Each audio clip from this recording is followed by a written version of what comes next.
안녕하세요. 김원준입니다. 드디어 탄핵 심판의 결론이 난 날입니다. 결정이 나면 국론 분열은 더 이상 안 된다. 국민 화합, 국민 통합을 해야 한다고 합니다. 저는 그렇게 생각하지 않습니다. 이 땅에 5천만 명이 삽니다. 어떻게 5천만 명이 같은 생각을 합니까? 헌재 판결이 났다고 어떻게 갑자기 신념이 바뀌나요? 저는 헌재가 어떤 판결을 내리든 자신의 신념을 유지해도 된다고 생각합니다. 억지로 통합이 될 리도 없고 그런 척 한다고 될 일도 아니고 다른 생각을 유지한 채 어떻게 함께 살 것인가 그리고 어떻게 서로를 상대할 것인가 거기서 공동체의 품격이 결정되는 거죠. 그러니까 문제는 생각이 다른 게 아니라 다른 신념의 존재 자체를 억압하고 죄로 만드는 겁니다. 그게 현 정부가 한 일이죠. 그런데 현 정부가 그렇게 한 것이 문제가 아니라고 결정이 된다면 어떻게 수긍을 합니까? 저는 못합니다. 저는 헌재 결정이 제 신념과 다르면 저만의 방식으로 그 결정을 상대할 것이고 다른 신념의 존재 역시 인정합니다. 그 다른 신념의 내용과 그 관철, 방식에 결코 동의하지 않을 뿐. 저는 그렇습니다. 김원준 생각이었습니다. 시사인의 김은지입니다. 드디어 오늘 나는군요. 네, 오늘 11시 시작합니다. 예, 이게 대략 작년 9월 정도부터 불 붙기 시작했는데, 그죠? 이거 얼마예요, 그러면? 9월, 10월, 11월, 12월, 1, 2, 3, 4. 네. 2, 3. 6개월. 7개월 가까이 됐네요. 드디어 결론이 나는데, 11시쯤에 선고한다는 거잖아요? 네, 그때 시작해서요. 아마 1시간 정도 걸릴 거라고 대충 예상을 하는데요. 왜냐하면 노무현 전 대통령 당시에는 24분 걸렸다고 합니다. 네. 그때보다 더 쟁점이 많아서요. 오래 걸리지 않을까 싶습니다. 오래 걸리겠죠. 심장이 쫄깃쫄깃 하겠네요. 네. 네, 그렇죠. 저 오촌 살인 사건, 갑자기 생각이 나는데, 1심 판결 때, 이제 그 판결 법정에 서보신 적 없죠? 네. 근데. 그 법정의 증인으로 제가 섰습니다. 그랬었죠. 네. 증인하고 달라요. 네, 그렇죠. 이 결론에 따라서 내가 앞으로 몇 년간 햇볕을 보고 있구나 이런 생각하는 것과. 네, 실제로 검찰이 징역형을 구형했었죠. 네. 근데 그때는 이제 지금이야, 이 사건은 정말 의심스럽구나. 공중파에서 다루기도 했지만, 그때는 저하고 주진우 기자만 이상하다고 공개적으로 주장하다가 재판을 받았는데, 이제 최후 준수를 하고 나서 1심 판결 읽어가는데, 마지막에 주문을 해요. 그렇죠. 네. 결과에 대해서는요. 마지막에 결과. 주문을 해요. 근데 그거 읽어가는 동안 사람들이 막 침이 꿀꺽꿀꺽 넘어갑니다. 정말. 그러다 막 감정이 터져가지고 울고 막 그래요. 네. 저는 근데 그때 주진우 기자도 막 울먹울먹 했어요. 아닌 척 하는데, 막, 자기 최후 진술을 하다가 막, 말도 안 되는 소리 하고, 안고 그랬어요. 당사자 이야기 직접 들어보셔야 될 것 같은데요. 그건 아는데, 네. 옆에서 봤는데, 바로 옆에서. 근데 저는 참 희한한 게, 그때 굉장히 담담했어요. 굉장히 대비되는 모습으로 지금. 일부러, 예. 저는 참 담담한 사람이다, 이런 말을 하는 게 아니고, 저도 어떨 줄 몰랐는데, 그때 머릿속에 무슨 생각했냐면, 주자를 받으면 나는 운동을 어떻게 하고. 이미 들어가실 생각을 하신 건가요? 아니, 이럴 수도 있고 저럴 수도 있으니까. 예. 겪어보니 굉장히 담담해졌는데, 근데 뒤로 돌아보니까 사람들이 막 눈물이 터지고 있더라고요. 굉장히 긴장되는 순간이죠. 오늘도 많은 분들이 결론이 나면 감정이 격정적으로 터지겠죠, 아마. 예. 그래서 그런지 오늘 출근하는데, 제가 이제 청와대 앞을 지나다니고, 아침마다, 새벽에. 거기, 당연히 새벽, 5시쯤 지나가면 텅텅 비었어요. 오늘은 버스가 청와대를 완벽하게 두르고 있습니다. 완벽하게. 경찰차 말씀하시는 거죠? 네, 버스 경찰차. 예. 근데 경찰차로 모자라는지, 다른 버스도 동원이 돼서 하여튼 완벽하게, 뺑글로 쌓여있어요. 일대를 지나가시는 분들은 아시겠지만. 어떻게 될까요? 네. 다른 뉴스가 의미가 있나, 이제? 오늘은 적어도. 어떻게 될까요? 예. 어제도 말씀드렸지만 바람 섞어서 확실한 결과가 나왔으면 좋겠습니다. 이제 인용이 되면 어떻게 된다, 기각이 되면 어떻게 된다 중에 특히 인용이 되면 어떻게 된다는 뉴스가 많아요, 보니까. 네, 그렇죠. 박 대통령 그 즉시 파면이 되고요. 청와대에서 나가야 된다라는 게 오늘 동아일보 참. 보도인데요. 아까 그 얘기 중에 이게 주문을 마지막에 한단 말이에요. 예, 예. 그 앞부분에는 이거 기각인가? 아니 이거 인용인가? 헷갈리는 게 계속 나와요. 야, 근데 이걸 주문 낭독을 마지막에 할 수밖에 없는 게 맨 앞에 주문을 하잖아요. 맨 앞에 기각 혹은 뭐 인용. 그러면 그 법정은 난리가 납니다. 이미 읽지를 못해요. 아무도 안 들 가능성이 크죠. 아무도 안 들고 난리가 나기 때문에 주문을 마지막 하는 게 가능한데 1시간 동안 기다려야 되는 거예요. 그러니까. 근데 그 내용이 이제 왔다 갔다 하겠죠. 아마도 사안별로는 이건 인용할 수 없다. 결과적으로 인용이 된다 하더라도 그런 게 등장할 것이고 결과적으로 기각이 된다 하더라도 이 사안은 문제가 된다. 개별적으로. 그래서 왔다 갔다 할 거라고 봅니다. 자. 근데 공장장 때는 당사자가 형사재판이기 때문에 출석을 해서 그 이야기를 다 듣고 긴장되게 있는데. 그 앞에 서 있어야 돼요. 예. 네. 헌법재판소에서는. 법정 구속될 수 있기 때문에. 대통령이 따로 나오진 않습니다. 그 차이가 있긴 합니다. 인용이 되면 어떻게 된다 말이 많아요. 뭐 건재를 즉시 떠나야 된다부터 시작해서. 근데 만약에, 그래서 기각이 되면 어떻게 된다는 시나리오가 없더라고요. 오늘 네. 기각이 되면 어떻게 된다 한번 해볼까요? 네, 기각되면 그 즉시 다시 대통령의 지위를 회복하게 됩니다. 그렇긴 한데, 예. 사실, 인용이 되면, 바로 대선에 들어가니까, 분위기는 그냥, 과거의 대선을 떠올려 보면, 크게 다르지 않아요. 그게 좀 압축적으로 벌어질 뿐이지. 네, 게다가 기간이 짧으면 60일 이내에 해야 네. 되거든요. 그래서 이제 상상할 수 있는데, 만약에 기각이 되면 어떤 일이 벌어질까는 상상하기가 어려워요. 상상이 어렵고, 가장 먼저 이제 텔레비전에 자주 나온다고 봐야죠, 대통령이. 네네. 이게 가장 무섭습니다. 다른 걸 다 떠나서, 저는 안방에 박근혜 대통령 얼굴이 자주 나와가지고, 새로운 얘기 할 거 아니에요, 새로운 얘기. 네. 국가를 어떻게 운영할 것이고, 저는 다른 모든 걸 떠나서 텔레비전에 자주 나와서, 자주 밝은 얼굴로 본인의 의지를 표명하며 외치는 어떻게 하고 막 이런 얘기를 하실 테니까. 네. 게다가 정규직 TV와 이미 인터뷰에서요, 예고한 바 있거든요. 검찰과 언론을 손보겠다라는 식으로요. 그렇기 때문에요. 우리 언론인가요? 네. 자, 기각이 된다. 왜냐면 이 역사에는 정말 설마가 많았었거든요. 일제강점기도 설마였죠, 사실은. 설마였고, 한국전쟁은 설마 아니었나요? 뭐, 5.16도 설마. 80년대 광주도 설마죠. 예. 노태우 설마, 3당 합작도 설마. 다수가 설마라고 할 때도 설마는 일어났어요. 예. 그런 일이 절대 일어나지 않는다는 보장은 없죠. 그 설마의 총합이 저는 지금 박 대통령이 생각합니다. 예. 개인적으로는 어떻게 하실 건가요? 기각이 되면. 기각이 된다면, 유일하게, 좋은 뉴스는, 뉴스 공장이 전체 일을 하겠죠, 청취가. 지금 전체 사회인데, 아침 시사 방송만 일인데, 네. 좋은 뉴스는 뭐, 저희가 1위 할 거라고 봅니다. 네. 1위 할 거라고 보고. 긍정적이시네요. 이게 20세기 설마의 총합이 저는 박 대통령이다. 이런 생각을 요즘 자주 해요. 왜냐면은, 생각해보시면 20세기에 독립한 나라들이 많잖아요, 유난히.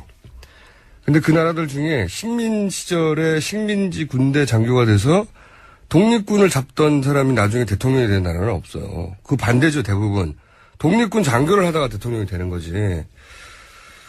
근데 그 프랑스 혁명 기념일 이럴 때 가보신 적 있어요? 네. 못 갔습니다. 가보고 싶네요. 샹젤리제 막 행진을 해요. 그리고 비행기 막 날아다니고. 근데 거기에 저는 개인적으로 가장 인상적인 게 뭐냐면, 레지스탕스. 나치 시절 레지스탕스들. 우리로 치면 그 사람들이 독립군이었던 거죠. 네. 그 할아버지들 있어요, 할아버지들. 할아버지들이 평상복 입고, 그때는 군복이 없었으니까요. 레지스탕스는. 평상복 입고 여기다 훈장을 막 달고 나와요. 그리고 자기 손자들하고 손잡고 막 거리를 행진하거든요. 굉장히 영광스러운 날일 것 같습니다. 그러면 사람들이 막 박수치고 굉장히 멋있고 부러워요. 할아버지들이 자기 손자하고 길을 한가운데 걸어다니는데 야 멋지다 이런 생각이 들어요.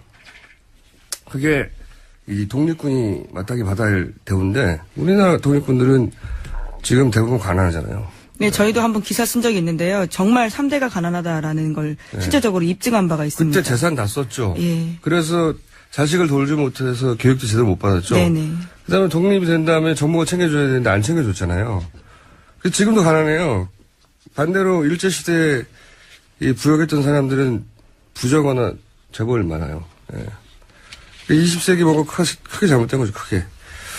크게 잘못되고 삶마도 여러 번 일어났고, 그 청산하지 못한 역사의 총합이 저는 박근혜 대통령의 현재라고 생각하는데, 자, 기각이 되면 이제 그거 다시 봐야 되는 거죠.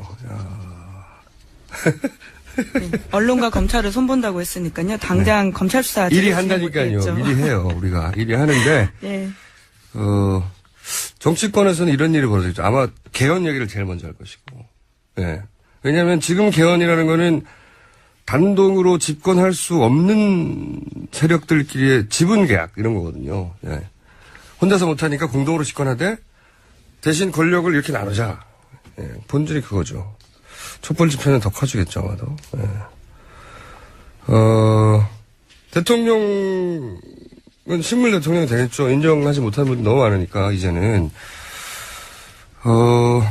거의 준전시 상황에 가까운 카오스가 이어지지 않겠는가. 자, 그리고 그 사이 뉴스공장의 청취율 통합 1위를 네. 압도적으로 될 것이다.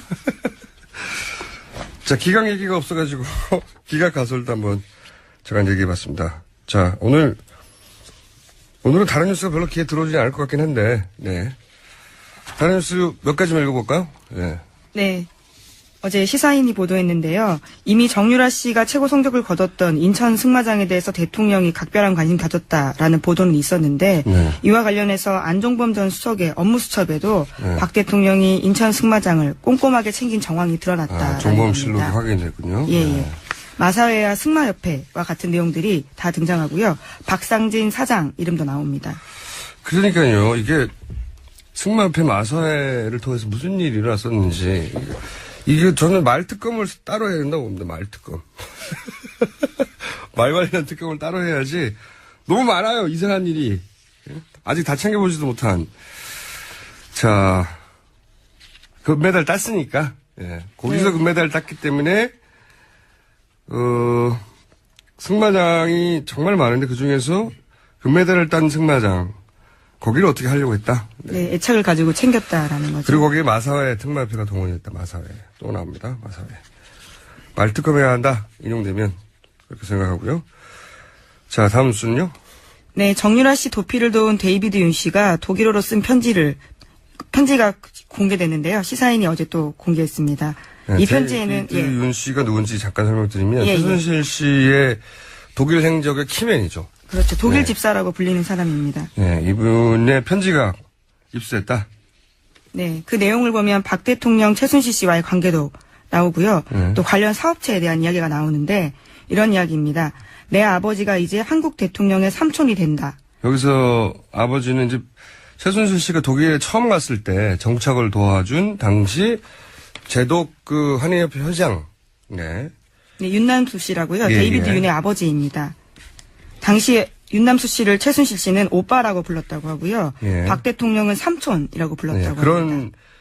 기본 전제 하에 이제 자신의 아버지가 삼촌이 되는 거다. 대통령의 이런 얘기고 그리고요. 그래서 최순실과의 관계가 더 중요해졌다라는 내용도 나오고요. 네. 그리고 가장 중요한 것은 명품 수입업체 C+I라는 홀딩스라는 회사가 있는데요. 네. 이 회사가 지금 최순실 씨 차명회사로 의심받고 있거든요. CNI 홀딩스. 예, 네. 그 회사를 최고의 회사로 만들겠다 이런 이야기도 나옵니다. 이 편지를 누구에게 보냈다는 겁니까? 예, 사관기 전 세계일보 사장 아들에게 보낸 편지입니다. 네. 중요한 편지네요. 예. 왜냐하면 상황기 전 세계일보 사장은 유럽의 통일교 책임자였다라고 얘기가 되는데 상황기 사장은 청문회였던가요? 이런 유의 의혹이 제기될 때 전면적으로 부인했죠. 예, 전면적으로 부인했는데 이제 편지가 나온 거죠. 그 관계를 드러내는. 네, 작년에 세계일보와 유일하게 최순실 씨가 인터뷰하지 않았습니까? 네, 그래서 그때 뭐. 그런 것들을 주선한 게 서강기 사장이 아니냐라는 의혹이 있었고요. 실제로 안치홍 블로그 재미 언론인 안치홍 씨가 그런 의혹들을 자신의 블로그에 쓰기도 했었습니다. 그 의혹을 뒷받침하는 이제 편지가 나온 거죠. 네. 이런 편지를 어떻게 입수했을까? 저희가 이거 끝나고 나서 독일에서 이 최순실 씨의 재산을 추적하다 돌아온 주진우 기자 그리고 또 한 분을 모십니다. 주진우 기자야 뭐 잘 알려졌고 또 한 분은 방송에 나와서 인터뷰하는 건 처음인 것 같은데 같이 재산 추적에 나섰던 잠시 후 2부에서 그분 등장하니까 기다려주세요. 자, 다음 수는요? 네, 이영선 청와대 행정관이 지난해 10월 말 검찰 수사가 본격화되자 차명폰 2대를 또 개통했다고 합니다. 그리고 나서는 17일 만에 없앴다라는 건데요. 요것의 특이점은 수사가 시작되니까 차명폰을 따로 또 만들었다? 그렇죠. 아하. 이 수사를 차명폰은 은폐하기 목적이, 위해서, 그죠. 예. 목적이 다른 폰이네요. 그렇게 보입니다. 그리고 나서는요, 결국 검찰의 긴급 체포가 되자 최순실 씨가요, 10월 31일에 해지합니다. 목적이 다른 폰이었군요. 누구에게 줬을까라는 의심을 사게 하는 거죠. 차명폰 2대를 줬다는 건 이제 목적이 다른 새로운 차명폰을 만들어서 각각 줬다는 거잖아요. 예. 박근혜 대통령과 최순실 씨가 이걸 각각 사용한 게 아닌가 하는 의혹이 있는 대목이네요. 자, 다음 뉴스는요? 네, 또 이영선 행정관 관련된 뉴스인데요. 이영선 행정관은 정권 초부터 대통령 관저로 자주 드나들었던 속칭 비선 의료진을 커튼 친 카니발 차로 옮겼다라는 건데요. 이 사실은 특검의 공소 사실에 나오는 내용입니다. 여기 드나든 분들, 이 카니발 차를 타고 드나든 분들의 명칭을 보면 뭐 기치료, 기아줌마, 주사아줌마 1, 주사아줌마 2, 뭐 아니면 왕심리 원장. 네, 운동치료 왕심리 원장이죠. 네. 호칭 자체가 이미 비선, 비정규, 불법, 그리고 이제 지난번에 뭐라고 표현하셨죠? 예, 제가 속칭 야매라고 표현했습니다. 사실 비선이라고는 뭔가 우아하게 느껴지는데요. 그러니까 그거예요. 왜냐면 이분들이 진짜 자격증이 하나도 없는 분들이거든요. 예, 의료법 위반이기도 하고요. 다. 대통령이 왜 의료법 위반인 자격증 없는 분들을 따로 이렇게 자격증 있고 유명한 분들 다 모실 수 있잖아요. 이해가 안 가요. 그러다 보니까 주사아줌마. 보안 촬영에 커튼 가리고 몰래 정식 절차 없이 데리고 들어가는 거죠. 주사 아줌마가 2분입니다. 사실 알려진 바로는. 그리고 기치료 아주머니하고 명칭도 참 왕심리 원장님. 성함이 있을 텐데 다들. 네. 어쨌든 이분들이 이 차를 타고 드나들었다. 왜 그랬을까요? 왜? 자, 다음 뉴스는요. 하나 정도 더 할 수 있을 것 같습니다. 오늘도 방송이 끊기기 시작한다고 합니다. 저희가 이제 중요 인물들이 등장하면 잘 끊겨요. TBS 애플리케이션, 팟빵 라이브, TBS 홈페이지 통해서 실시간으로 들으실 수 있다고 합니다. 네. 자, 하나 정도 더 할 수 있을 것 같습니다. 네, 박 대통령이 경제 살리기 역점 추진 입법 가운데 하나로 원샷법 강조했었거든요. 예. 그 법 통과해야 된다고 했었는데요. 알고 보니 이재용 삼성전자 부회장이 이 관련해서 청탁을 했다라는 것이 특검 수사 결과 드러났습니다. 이것도 원샷법이라는 게 이게 그때 인수합병에 관련된 법이었거든요. 그래서 아마도 당시 엘리엇 네, 맞습니다. 예, 때문에 인수합병을 편안하게 해달라고, 쉽게 해달라고 아마 요청을 했고, 그걸 원샷법이라는 이름으로, 통과시켜 준 것이, 추진한 것이 바로, 뇌물자 일종의 봐주기였다, 삼성. 네. 예, 합병 분할 뭐 이런 내용이었을 거예요, 원샷법이. 네, 기업 활력 제고를 위한 특별법이라는 게 원래 이름인데요. 기업의 합병, 분할, 주식 이전 취득 관련돼서 절차와 규제를 간소화해 주겠다라는 내용입니다. 그러니까 삼성이 합병하는데 자기들이 쉽게 해달라는 거예요. 참 훌륭합니다, 삼성은. 모든 거를 이렇게 로비로 해결할 수 있어요. 자, 아직 저희 게스트가 안 왔나요? 예. 그래서 네. 하나만 더 해도 될 것 같습니다. 네, 원샷병 관련해서 좀 더 말씀드리면요. 지난해 6월 달에 첫 적용 기업이 대통령 사촌 형부 기업이었거든요. 또 그래서 그때도 굉장히 논란이 됐었는데요. 알고 보니 또 삼성도 개입해 있었다라는 거고요. 알겠습니다. 오늘 여기까지 하고요. 방송을, 끊긴다고 하는 문자들 계속 나오네요. 예. 참 이상하게도 말이죠. 저희가, 중요한 게스트를 모시면 끊기더라고요. 예. 미리 아실 리도 없는데. 끊어지면 95.1 직접 라디오를 듣는 방법. TBS 애플리케이션 혹은 팟빵 사이트 있죠. 라이브. 그리고 아예 홈페이지 찾아오셔도 되고요. 자, 오늘은 네네. 여기까지 하려고 하는데. 예, 그리고 요새는 워낙 SNS로도요, 기사가 확산이 자주 되고 있기 때문에요. 이렇게 뉴스를 보시다가 유튜브 등을 통해서 보시면 또 더 많이 알 수 있지 않을까 싶기도 합니다. 유튜브를 통해서 보라고요? 네, 끊긴다니까요. 네. 유튜브에도 저희가 바로 올라가나요? 그건 모르겠는데. 예, 실시간으로 개별 개인들이요, 요새는 그렇게 잘라서 올리기도 한다고 합니다. 아. 그건 뉴스 공장에서 직접 올리는 게 아니고. 네네. 개인들이 듣다가 뭐 뉴스를 잘라 올리기도 하고 뭐 그런다는 얘기죠. 예. 특정하게 중요한 부분이라고 생각하시는 것들을요, 자발적으로 그렇게 하신다는 거죠. 그 확산이 꽤 된다고 합니다. 예. 언론사에 나기 전에 그렇게 난다는 얘기인가요? 예, 그렇죠. 알겠습니다. 그거 자세히 한번 알아봐야 되겠네요. 누가 올리는지. 오늘 여기까지 하겠습니다. 시사인의 김은지였습니다. 감사합니다. 친애하는 국민 여러분 안녕하십니까. MB 오랜만에 인사 올립니다. 국민 여러분, 오늘은 중요한 날입니다. 아니, 중요함을 넘어서 역사적인 날이다. 그런 확신을 마저는 가지고 있습니다. 이런 역사적인 날 우체상하시니 한 말씀 듣겠습니다. 당사로서 어떻게 생각하십니까? 비통합니다. 정말 이 참담함을 금할 길이 없습니다. 두 번 다시 이런 국가적인 비극은 없어야 할 것이며. 근데 그건 우리가- 그렇고 근데 이제 중요한 거는 탄핵이 인용되면 이제 어쩌실 건지. 어허, 인용이라니요. 무슨- 그 무슨 말씀을 그렇게 하십니까? 절대 그런 일은 없습니다. 아니 그게 아니라 이제 만약에 되면 만약. 인용 안 됩니다. 절대 기각이에요. 그쵸, 기각 맞지. 나도 그걸 바로 기각 맞는데. 근데 이게 일이라는 게 또 이제 만약이라는 게 있잖아요. 그러니까 만약에 인용이 된다 하면. 만약에. 응, 만약에. 그럼 뭐 이제 종교수설이 뭐 어디로 간다고 한 말이 있대? 그런 말이 있고. 뭐 어디로 가든지 그게 걱정이 있긴 있어요. 이게 진짜 탄핵되면 아유 걱정이 크죠. 그게 뭐냐, 걱정이 뭐냐. 변기. 변기. 내가 그거 예민하잖아요. 그 바뀌면은 그러니까 탄핵이 되면은 제일로 문제가 이 변기다. 예, 국정 과제였잖아요. 변기. 그렇다. 나 이번에는 금태 둘러주면 좋겠어. 저기 아래 청자로다가 이렇게 삼강 기법 알아요? 삼강 한번 거기다 이제 특 A급으로 만들어주면 내가 넣어가지고 이렇게 분리를 돼가지고. 이렇게 그럼 쉽게 드는 거보다 해가지고 두꺼운 부분에다가 끓는 네, 첫 번째 인터뷰 시간입니다. 특검 수사 마무리됐고 오늘 헌재 판결이 납니다. 하지만 최순실 씨 일가 불법 재산 추적은 헌재 판결과 무관하게 앞으로 계속 돼야 한다. 많습니다.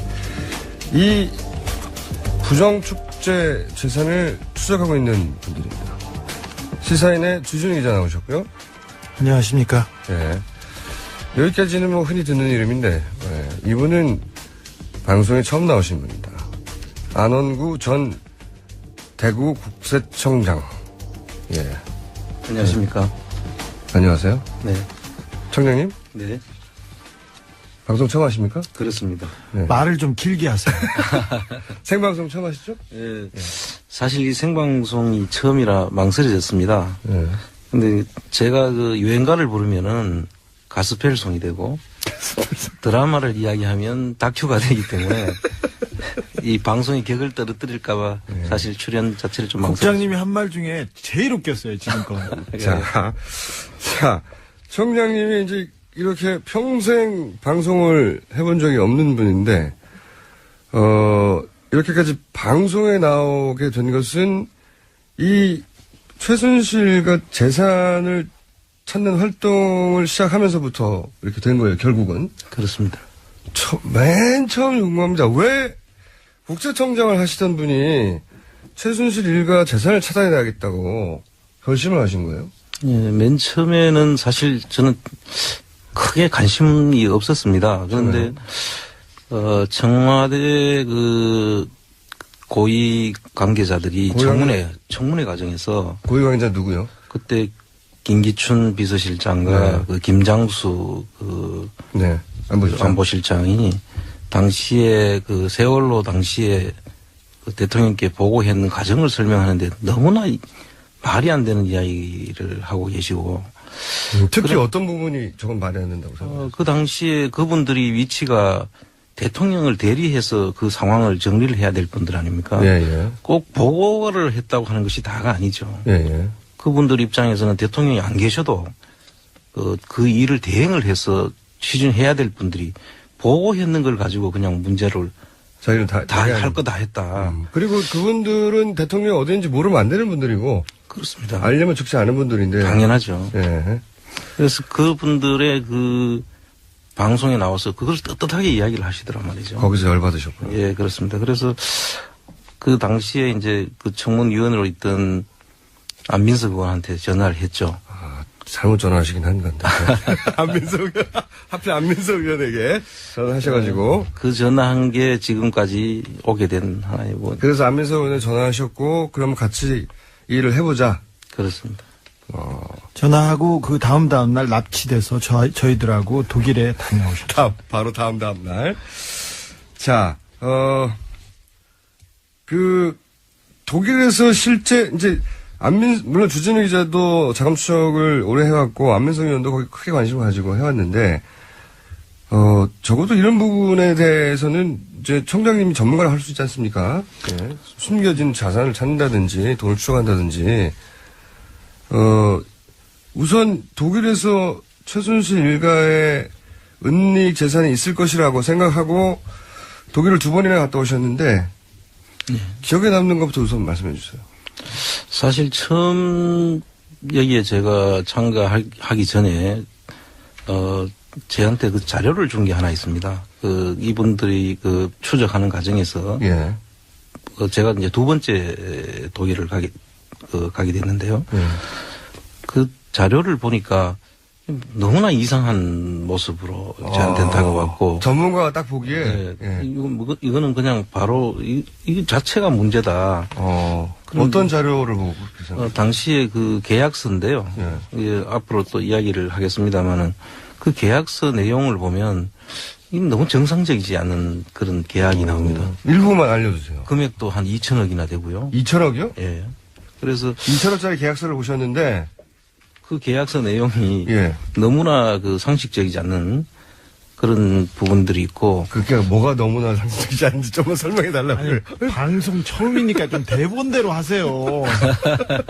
자, 국장님. 네.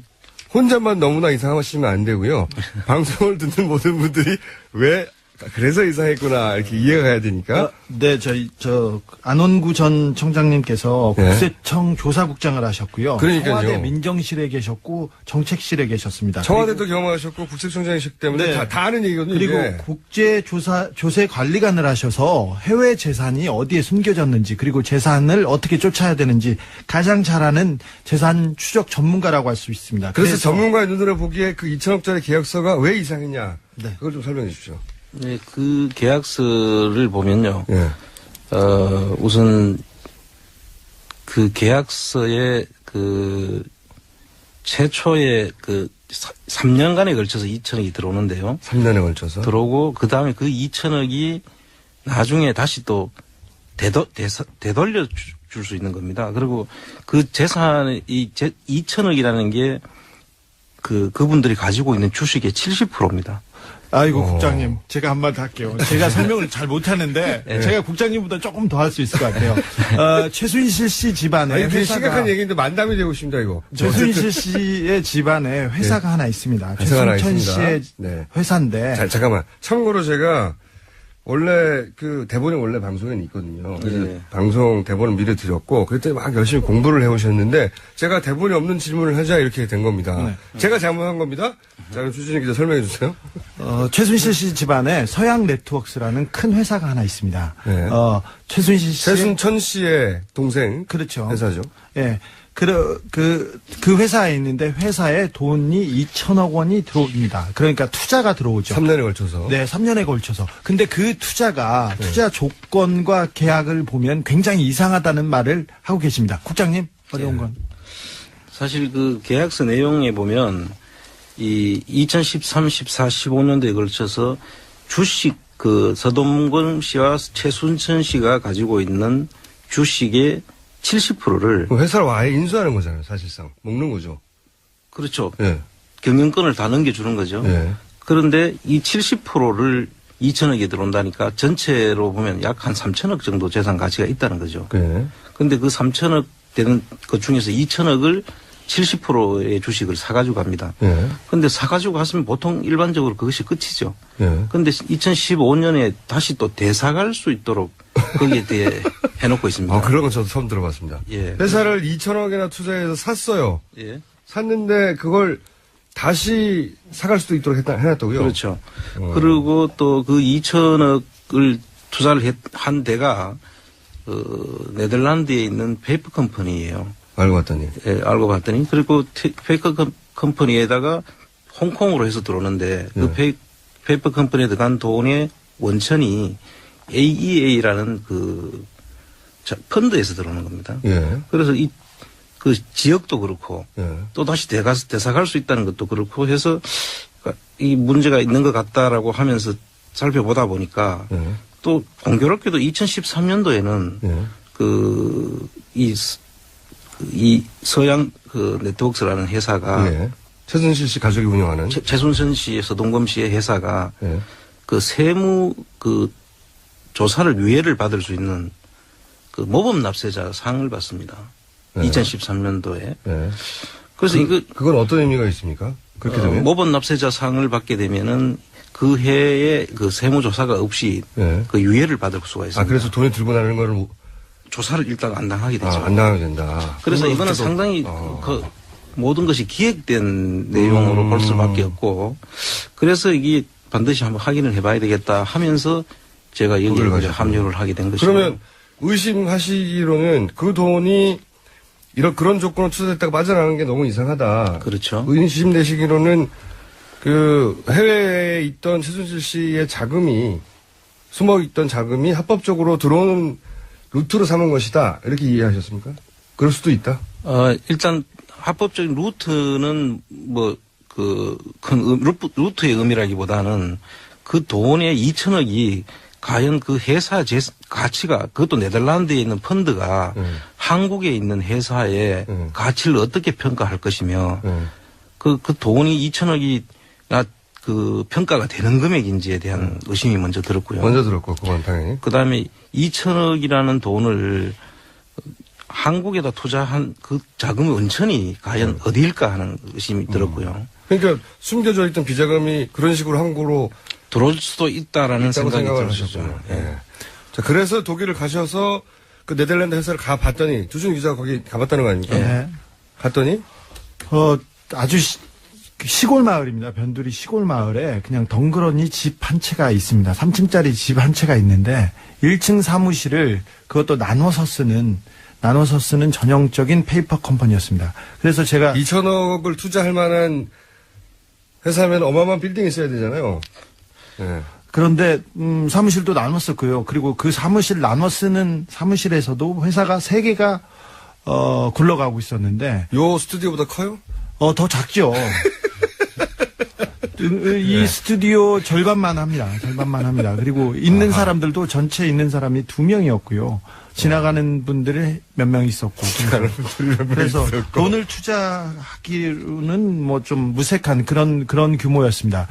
제가 저도 사진 봤는데 이렇게 표현하는 게 맞는 거예요. 산속의 오두막, 오두막집이었어요. 횡하니 덩그러니 놓여 있습니다. 예.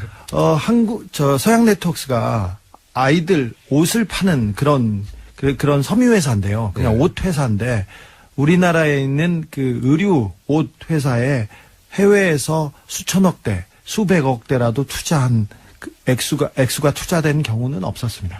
그렇죠. 그리고 네덜란드 회사가 갑자기 한국에 홍콩을 통해 가지고 옷 회사에 2천억을 투자했으면 어마어마하게 큰 뉴스잖아요, 사실은. 그렇습니다. 그리고 이제 자금도 흘러 들어오는 경로가 예. 네덜란드, 그다음에 페이퍼 컴퍼니에서 홍콩으로 또 들어옵니다. 그 홍콩에는 리엠펑이라는 그 세계적으로 굴지 회사 이름을 쓰게 되는데요. 예. 그 세계 굴지의 그 리엠펑이 자체가 하는 것이 아니라 또 하나의 리엠펑 아시아라는 또 회사를 하나 만드는 것 같습니다. 그래서 그쪽에서 다시 그 서양 네트워크로 들어오는 걸 과정을 봐서 지금 현재 그 돈이 예. 어디에 어떻게 지금 있는 건지 그분은 개인 재산으로 분류돼야 되지 않습니까? 네. 개인의 주식을 팔았으니까. 그렇죠. 그 법인에 들어간 게 아니라고요. 예. 따지고 보면 투자라기보다는 주식을 양도한 거죠. 그렇죠. 회사를 산 거죠. 예. 보통 용어로 하면. 그렇죠. 예. 주식을 사서 회사를 경영을 하게 되는 그렇죠. 거죠. 그렇다면 그 자산은 개인 명의로 지금 어디에 있을 텐데 예. 회사에 들어갈 수 않았을 테고 그렇죠. 그 부분에 대한 추적도 필요하다고 봅니다. 사실 이런 경우라면 네덜란드에 있는 어떤 분이 한국에 있는 옷 만드는 회사를 2천억을 주고 사가지고 경영력을 인수한 거니까 거기는 지금 네덜란드 경영진이 쫙 깔려 있어야 돼요. 그렇죠. 일반적인 경우라면. 없어요, 근데. 예. 그런데 리엠펑 회사에서 그걸 경영을 하도록 해놨죠. 네덜란드에는 그 페이퍼 컴퍼니도 예. 규모가 어느 정도는 돼야 그러니까요. 페이퍼 컴퍼니를 통해서 투자를 할 수 있습니다. 근데 규모가 어느 정도는 돼야 됩니다. 사무실에 여직원이라도 좀 있어야 되는데요. 뭐 남직원 몇 명이라도 이렇게 분주하게 막 2천억을 투자를 회사니까. 예. 근데 그 1인 회사였어요. 그리고 그분이 숨어 있는 갑부 아니에요? 그분이 그 한국과 전혀 인연이 없고요. 한국에 투자한 적이 없다고 얘기하고 있습니다. 신기하네요. 그게 바로 페이퍼 컴퍼니입니다. 또 그렇게 해놓은 것이 페이퍼 컴퍼니죠.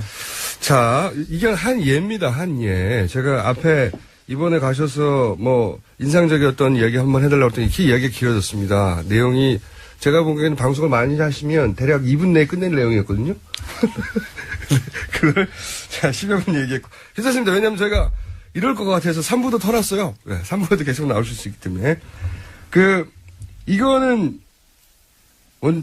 청년님, 이거는 왜 중요합니까? 저도 계속 최순실 씨 일가가 정상적이 아닌 부정의 한 방법으로 축제한 재산이 있다면 다 몰수해야 된다고 생각합니다, 저는.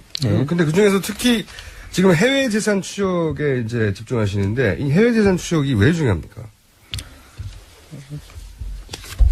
해외 재산이 중요한 거는 우선 두 가지 정도로 우리가 중요한 점을 봐야 되는데요. 예. 처음에 그 박정희 시대 때 그 문명자 선생이라고 네네. 아시죠? 네. 그분이 쓴 그 내용을 보면 기자였죠, 그때. 예. 네.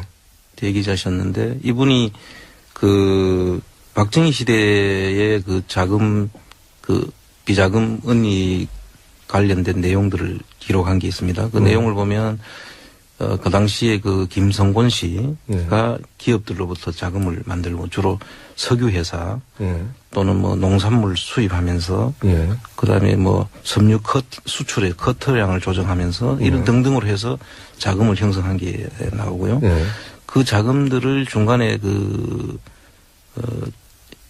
핸들링 한 사람은 김형욱 중앙정보부장으로 나오고 그 자금을 가지고 그 이후락 비서실장을 지냈던 분이 그 사위하고 아들을 통해 가지고 스위스 계좌를 만들어서 관리하는 정황이 나옵니다. 굉장히 구체적으로 나옵니다. 그래서 그 부분들하고 그다음에 90년대부터 이제 본격적으로 시작되는 최순실 씨의 그 최태민 씨의 자금원으로 보이는 그 재산들이 다시 해외 독일로 특히 독일로 가는데 이 독일 부분 대부분 부동산입니다. 아, 독일에 있는 건 현재 확인하신 바로는 거의 다 부동산이고 독일에는 사실 금융자산을 은닉하기에는 적절한 곳이 아닙니다. 독일에 있는 스위스는 혹 그 금융자산이 있는지 모르겠으나 있는 걸 추정되나 독일에 있는 건 대부분 부동산 자산이라고요? 그렇습니다. 독일에는 이제 금융 시스템 때문에 쉽게 이게 금융자산 상태로 은닉하기에는 어려운 곳이고 그 독일에는 그 부동산 형태로 근데 그 부동산 회사 이름으로 안 가고 대부분 뭐 음식점, 뭐 액세서리 회사, 뭐 이런 식으로 전부 다 그 종목은 여러 가지 형태로 나타납니다.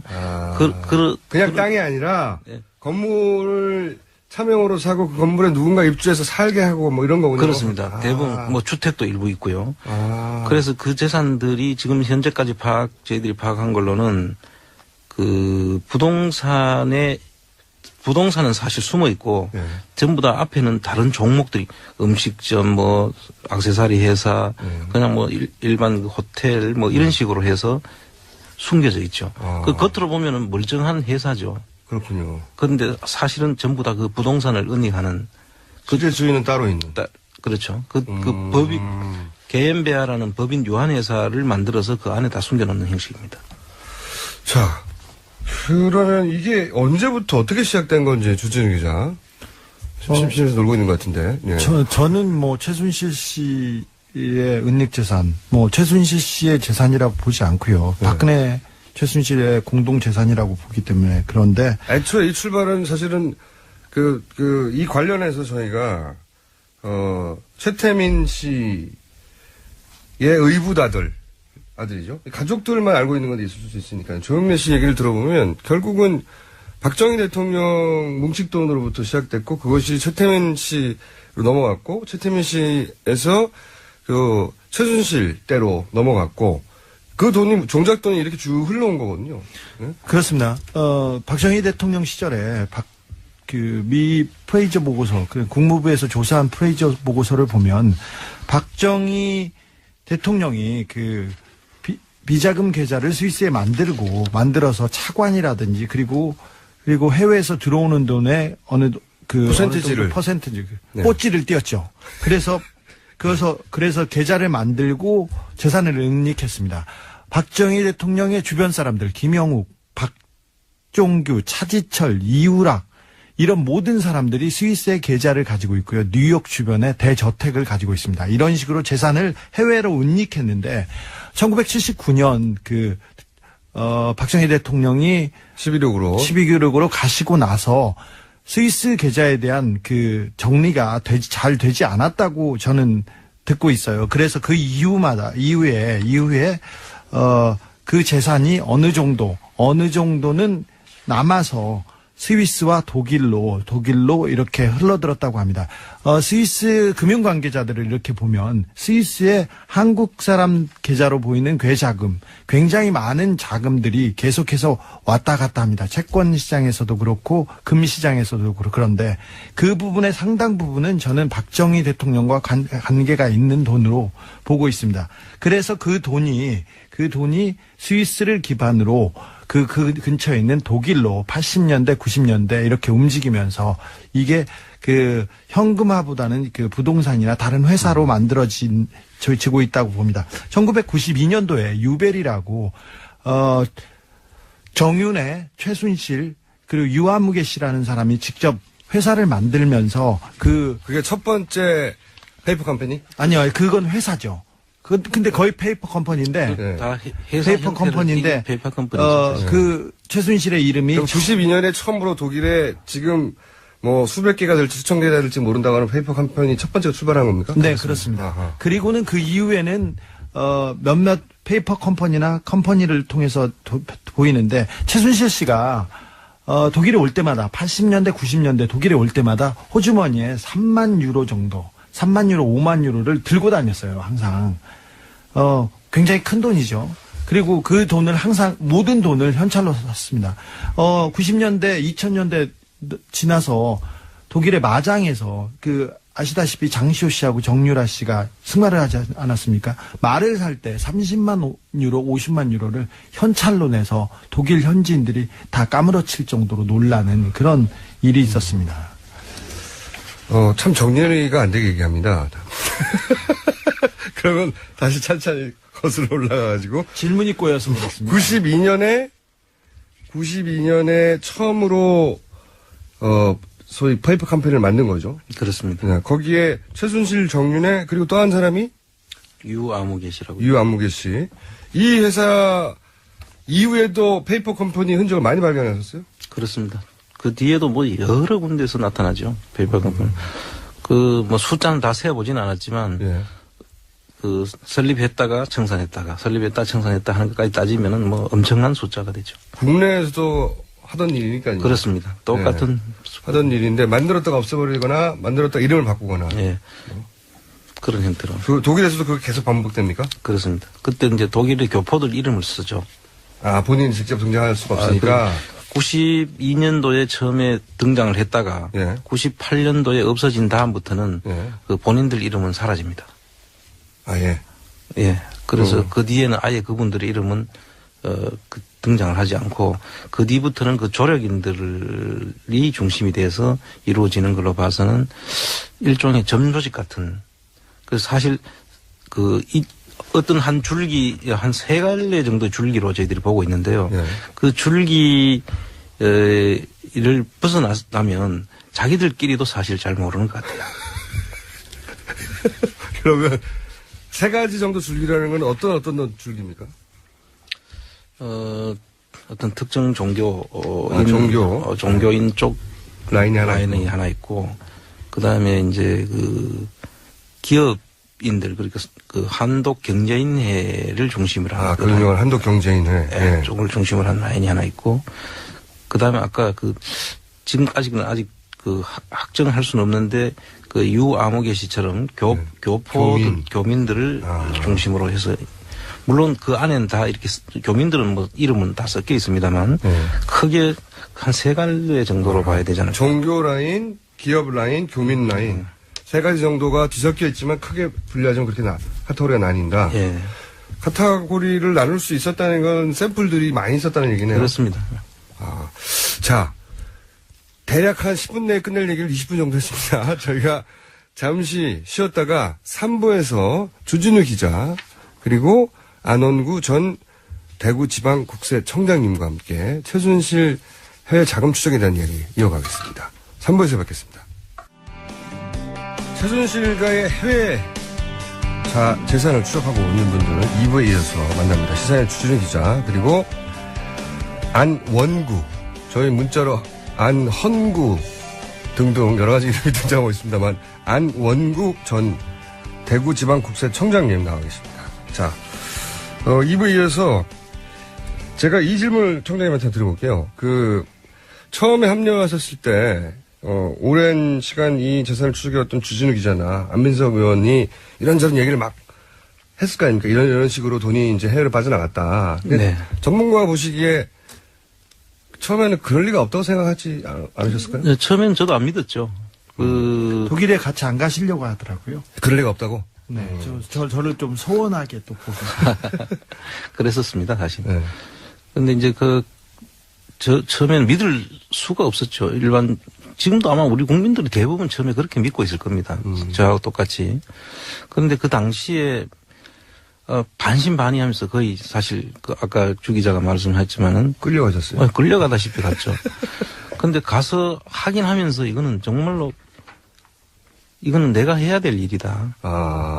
또 이거를 확인하지 않으면 안 되겠다. 네. 정말 확인하면 할수록 하나의 암덩어리처럼 엄청나게 큰 뭔가 있다. 그래서 사실 지금은 제 일처럼 돼버렸죠. 그래서 처음에 그 생각들이 많이 바뀐 겁니다, 지금.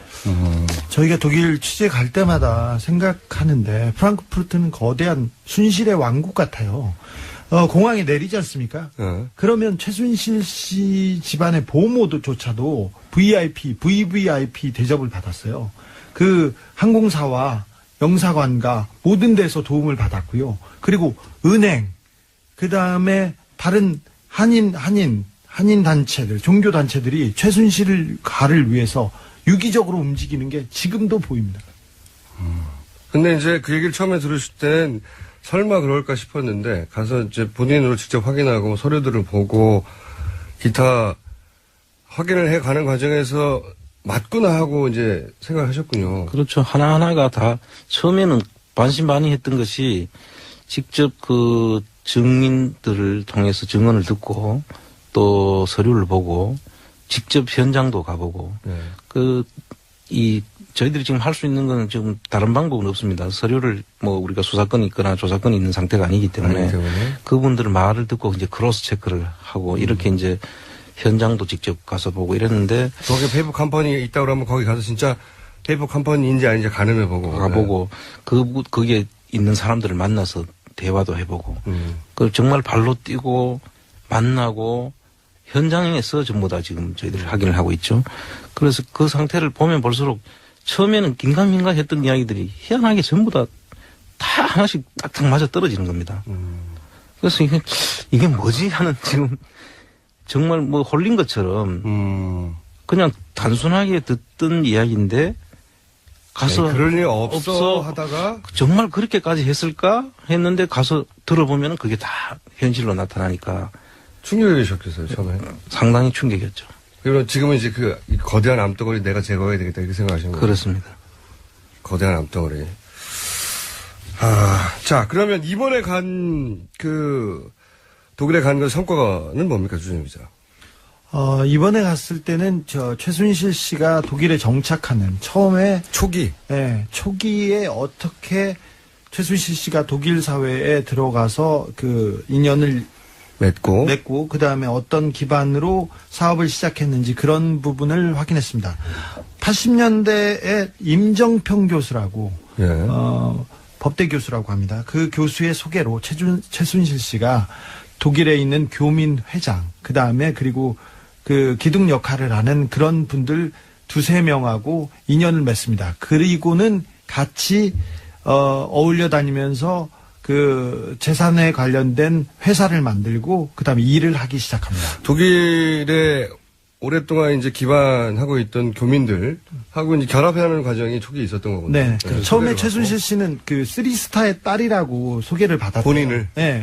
그래서 독일로 유학을 온다고 그래서 소개를 받았답니다. 교민들은. 네. 그런데 아무리 봐도 공부하기는 안 생겼고 와서 공부는 안 하고 주로 쇼핑하고 그리고 다른 일들을 보러 다녔답니다. 초반에는. 네. 유학생 아닌 특이한 일들을 많이 벌였답니다. 그러다가 이제 이 본인의 재산을 독일로 옮기는 걸 도와주는 사람들하고 결합되기 시작한 거군요. 그렇습니다. 네.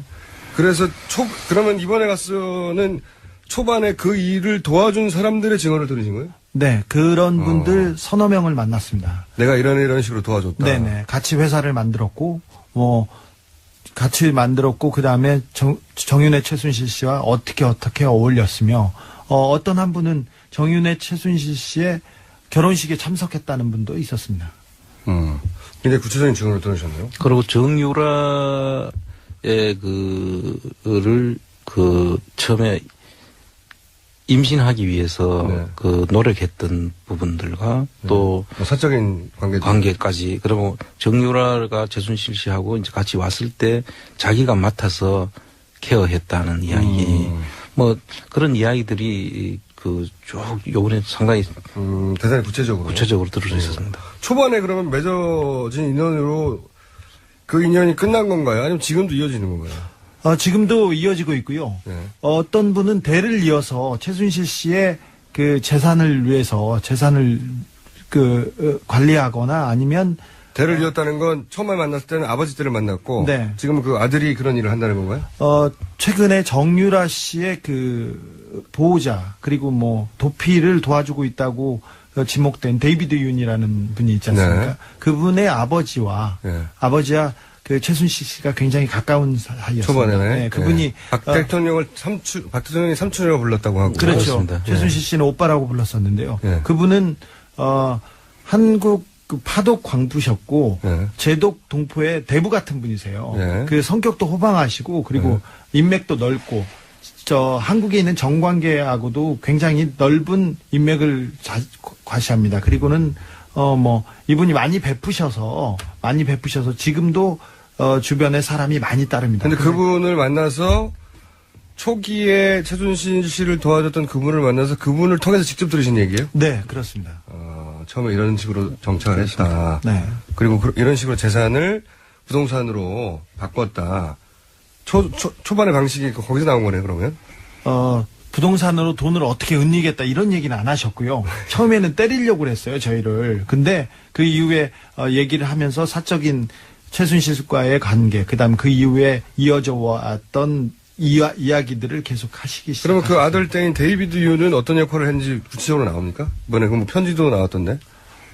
그 편지 부분은 제가 교도소나 구치소 쪽에 또 누나들을 많이 알고 있어서 네. 그런 거는 다른 쪽에서 어떻게 얻었는데. 네, 얻었는데 오늘 브리핑에서 잠깐 소개했는데 보면 편지에 이제 최순실 씨, 그러니까 박근혜 대통령이 당선되고 나서 우리가 이제 돈을 벌어보자 이런 얘기가 있어요, 보면. 네네. 같이. 예. 그 나오는 회사가 굉장히 중요한데 이번에 특검 조사에서도 그 회사를 최순실 씨와 관련된 최순실 씨의 회사로 보고 CNI. 예. 네, 참여회사로. 보고 특검 조사를 오픈을. 했습니다. 그러니까 이 CNI라는 회사는 초기에 최순실 씨의 정착을 도와줬던 분. 네. 내 아들이. 네. 아들이, 세계일보 전 사장이죠. 사장의 아들에게 네. 편지를 보내서, 그 편지의 내용을 보면 같이 돈을 잘 벌어보자, 이제. 네, 그렇죠. 최순실 씨가 굉장히 중요해졌다. 네. 뭐 이런. 그러니까 최순실 씨와 돈을 같이 벌 일이 있었던 거죠. 네. 그 사이드에서. 예, 그런 그래서 내용. 그 CNI라는 회사를 통해서 우리가 어떻게 집중하면 우리의 꿈이 이루어질 거야. 이런 얘기인데 그 회사가, 그 세계일보 전 사장이 만들었다고 그분은 얘기하고 있습니다. 자기와 자기 주변 사람이 5억을 내서 투자회사를 만들었다고 합니다. 종교재단 지도자인데. 네. 근데 투자회사를 만들었고 데이비드 윤하고는 전혀 관계가 없다고 예. 얘기를 하고 있으나 데이비드 윤은 이미 뭐 5년 전에 예. 자기가 편지에서 이 회사가 중요해질 거야. 그리고 최순실 씨하고 같이 해서 뭐 꿈을 이룰 거야. 이런 얘기를 돈을 많이 해놨죠. 벌어보자는 얘기 계속 나와요. 심지어는 그 사람들이 우리는 드림팀이야 이렇게 하고 있죠. 드림팀이야. 예. 그러니까 그때 이어졌던 인연은 지금도 이어지고 있고, 그 구체적인 회사도 등장을 한 것이고, 페이퍼 컴퍼니는 너무 많고, 현재. 그렇죠. 그리고 또 한 가지 갈래, 그러니까 아까 이제 종교계, 기업계, 교민, 이렇게 세 갈래로, 도움을 얻었고, 그렇게 그 도움을 얻어서 그분들 이름이나, 관계자 이름으로 다 페이퍼 컴퍼니 만들어져 있다. 그래서 이분들 이름만 따져가지고는 이게 페이퍼 컴퍼니인지 아닌지 최순실의 자산인지 아닌지 알 수가 없는데 히스토리로 거슬러 올라가 보면 그렇다는 거죠. 예. 네, 출발이.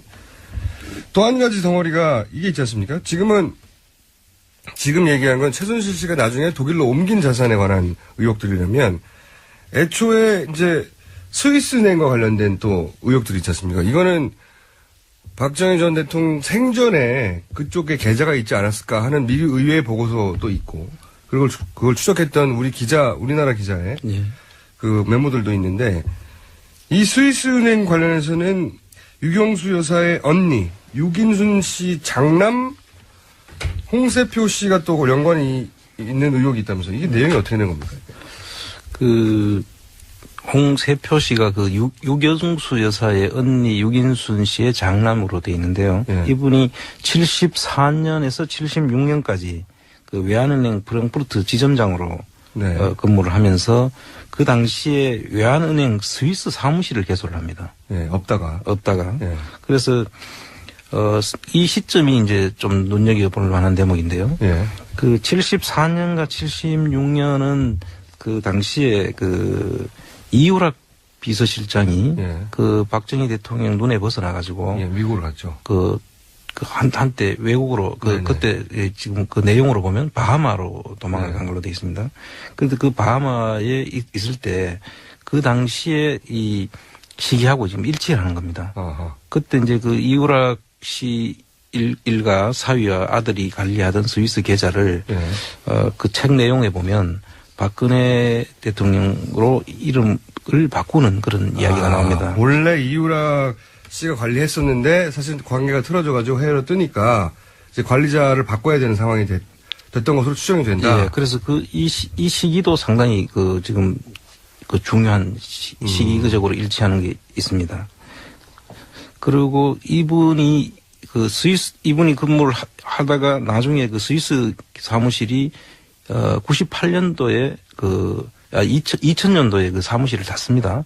근데 그 사무실을 닫기 전에 하나 헝가리 은행이 또 만들어집니다. 그래서 지금 그런 부분들은 앞으로 이제 계속 제보도 있고, 저희들이 좀 더 추적을 해야 될 부분이라고. 박정희 전 대통령의 비자금이 스위스에 있는 것이라고 저희가 주장하는 게 아니라 이미 미 의회 보고서에 그때 나왔습니다. 그렇습니다. 예. 벌써 40년 전에 나왔는데 그 이후로 그 자금에 대한 추적이 있었던 적이 없죠. 그렇습니다. 없는데 지금 이제 최순실 자금을 찾다가 여러 가지 찾다 보니 이제 그 관련 흔적들이 나오기 시작하는 거죠. 그렇습니다. 예, 조금씩 나오기 시작한 겁니다. 이거는 박정희 대통령 생전에 그쪽으로 넘어간 금액이 아닐까 하는 것이고 그렇습니다. 최순실 자금은 그 사후에 만들어진 뭉칫돈이 최태민, 최순실로 넘어가서 해외까지 갔다. 큰 갈래가 두 개가 있는 것이고. 예, 그렇죠? 그렇습니다. 예. 그리고 또 중요하게 앞으로 봐야 될 인물이 또 누가 있습니까? 그 양혜경 전 삼성 유럽 본부장 얘기도 자꾸 등장하는데요. 이분이 소위 기업 카테고리에 관련된 분입니까? 네, 일단은 저희들은 그렇게 보고 있습니다. 지금 아직까지 그분을 저희들이 몇 번 만나려고 시도도 했고 연락도 하고 그렇게 했는데도 불구하고 계속 미루고 저희들이 집을 일단 찾아갔었을 때는 그 집이 비어져 있었습니다. 네. 그래서 이분은 계속 저희들을 지금 피하고 있다고 보여지는데요. 그분들을 이제 그분을 만나 봐야 되겠다고 한 게 이런데 이유가 있는 거거든요. 근데 이분이 관여했다고 추정하는 뭐 배경이 있을 거 아닙니까? 근데 일단 삼성이 독일에서 정유라 최순실 씨의 하긴 딜을 뭐. 딜을 다 봐줬고요. 그리고 양혜경 씨의 인맥들이 주요 자리로 다 포진합니다. 미얀마 대사로 간 그 분도 네. 양혜경 씨의 부하였고요. 그다음에 포스코 권어준 회장 이번에 다시 이 탄핵 와중에도 재신임이 돼가지고 네. 그 임기를 이어간다는데 이분도 그 양혜경 사장과 막역한 그 제독 그 경제인의 소속 사람들입니다. 다 연결되네요. 네. 그리고 하나은행의 이상화 지점장 있지 않습니까? 계속 문제가 되는. 네. 대통령이 그렇게 승진을 시키라고 몇 단계를 그냥 뛰어서 승진을 시키라고 했던 사람도 그 양혜경의 학교 후배고 그 단체에서 그 막내 일을 하던 사람들입니다. 그래서 양혜경 사람들이 주로 최순실가에서 그리고 박근혜 정권에서 중요 자리에 포진합니다. 중요하게 프랑크푸르트만 들렸다가 그리고 양혜경 주변만 들렸다가 가면 한국에서 좋은 자리를 받고 있습니다, 지금. 지금 그 한도 경제인회는 이분이 만드셨고요. 아예 양혜경 씨가 만드셨고 또 여기서 이 미얀마 대사도 배출됐고 뭐 많이 배출됐죠. 그렇습니다. 지금 지금 코이카 이사장도 배출됐고 여기에 언급 안 된 한 열 몇 분이 지금 주요 보직에 가 있더라고요. 그러니까 찾아보시니까. 네. 그래서 이분들이 그냥 된 것이 아니다. 그런 생각이 들고 또 고대 교우회장을 지내신 분이 그 홍세표 씨 앞에서 말하는. 예. 유럽. 예. 그 스위스 사무실을 개소했던 분. 했던 분. 그분의 그 고대 교우회장을 하실 때 양혜경 씨가 또 고대 교우회의 간사를 맡으셨어요. 다 연결돼 있군요, 다. 예, 이상화 씨도 고대교회에서 또. 그 박근혜 대통령의 친인척 라인에서 거기서 교회나 거기서 혹은 독일에서의 인연이나 이런 식으로 형성된 거군요. 예, 그리고 지금 현재 그 정유라의 말과 관련된 부분들에 보면 그 정유라 말 관련해서는 이분의 직간접적으로 도움이 있었다는 정황이 이분이 IOC 쪽에 그 승마 관련한 상당히 그 인맥이 엄청나게 넓다고. 양혜경 씨가요? 양혜경 씨가요. 그래서 아마 승마 관련한 일들의 대부분이 이분의 그 커넥션이나 도움이 있었지 않을까. 그런 추정들이 있다. 예. 그런데 그래서 한번 확인해 보려고 만나고 싶었으나 만날 수는 없었다. 여러 차례 시도했습니다. 그런데 독일에서 저희가 취재를 하면서 계속해서 양혜경 씨의 이름이 나옵니다. 그래서 한 축의 정점에는 양혜경 씨가 있는 것이 아닌가. 네. 예. 그런데 그 양혜경 씨를 또 거슬러 보면 유경수 여사의 언니의 장남 홍세표 씨하고도 관련이 있다는 거죠. 예, 고대 교회에 굉장히 오래 올라가야 되나요? 이걸 파악해 보려면. 네, 그렇습니다. 이상화 씨는 그 하나 더 짚고 이상화 씨는 참고로 이름이 너무 많이 등장하니까 잠깐 정리하면 정유라 씨가 그 독일로 갈 때 정착할 때 그 현지 그때는 외환은행이었죠. 외환은행에서 그 무역회사나 받는 신용장을 받아가지고 대출을 하게 해준 분입니다. 그렇습니다. 국내에 돌아와서는 3번에 걸친 대통령을 통한 인사청탁을 통해서 결국은 그 글로벌 본부장이 된 분, 계속 등장하는 분이죠. 예, 이상화 씨는 최순실 씨와 함께 미얀마 있지 않습니까? 미얀마 프로젝트 때 함께 갔던 사람입니다. 고영태도 같이 갔었는데 하나은행하고 이상화 씨가 무슨 상관이죠? 이제 아니, 제가 말, 하나은행하고 미얀마하고 상관이 있었나요? 상관이 없었죠. 그런데 이제 이런 그 땅을 사고 거기에 뭐 프로젝트 파이낸싱을 하고 거기에 사업을 펼치려면 미얀마에. 예, 누군가 하나가 가져야 되는데 금융을 잘 아는. 그렇죠. 이 그 금고지기, 자금지기 역할을 이상화 씨가 할 것으로 추정이 된다. 네네, 할 것으로 그 역할을 가지고 갔겠죠, 미얀마에. 그리고 글로벌 아직은 확인이 안 돼서 추정이라고 하죠. 그리고 그런 글로벌 의혹이 있다. 본부장에 계속 그 자리를 달라고 최순실 씨가 계속 요청을 했던 겁니다.